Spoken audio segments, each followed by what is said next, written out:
आपण पाहत आहात भास्कर पब्लिकेशन प्रस्तुत BBL मराठी, बातमी निपक्ष, सदैव दक्ष।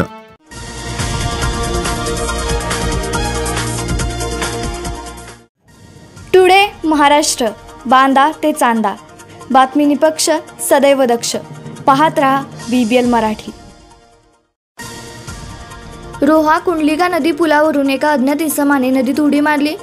बुधवारी सकाळी 9:15च्या सुमारास तुडुंब वाहत असणाऱ्या नदीपात्रात उडी घेतल्याने त्यामुळे एकच खळबळ उडाली। उडी घेणाऱ्या इसमाला पुलावरून ये-जा करणाऱ्या नागरिकांनी पाहिले व रोह्यात सर्वत्र ही बातमी वाऱ्यासारखी पसरली। घटनास्थळी बचाव पथकाने धाव घेतली व बचाव कार्य युद्धपातळीवर सुरू आहे। सायंकाळी 5 वाजेपर्यंत अज्ञात इसमाचे काहीही हाती लागले नाही, त्यामुळे रोह्यात सर्वत्र भीतीचे वातावरण निर्माण झाले आहे। अज्ञात इसमाने कोणत्या कारणाने हे कृत्य केले हे अद्याप समजले नाही। तसेच हा उडी मारणारे युवक नक्की कोण याचे नावही समजले नाही।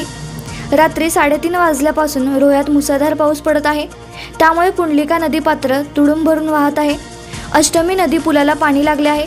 कुंडलिका नदी पात्र खूप मोठे असल्याने मध्यभागी उडी मारलेल्या अज्ञात इसमाचा अद्याप थांगपत्ता लागलेला नाही।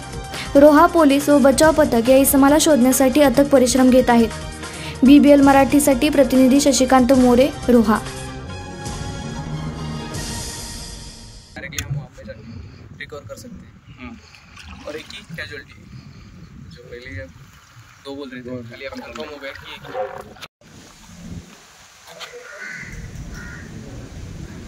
कि माहिती आपल्याला रोहा पोलीस स्टेशन मार्फत मिळाली की एका व्यक्तीने रोहा शहराजवळ असलेल्या पुलावरून उडी मारलेली।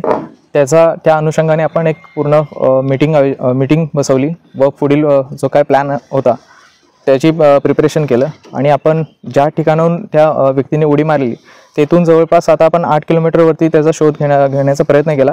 अद्यापही आपल्याला यश आले नाही। आता उद्या आपण ॲडव्हान्स टेक्नॉलॉजीचा वापर करून म्हणजे हाय टेक्नॉलॉजीचे जे ड्रोन्स आहेत त्याचा वापर करून अधिक ग्राउंड लेवलवरती आपण त्याचा शोध घेणार आहोत।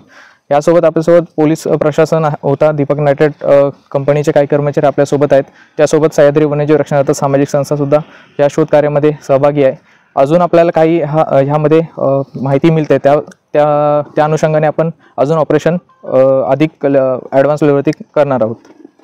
आपण पाहत आहात भास्कर पब्लिकेशन प्रस्तुत BBL मराठी, बातमी निपक्ष, सदैव दक्ष।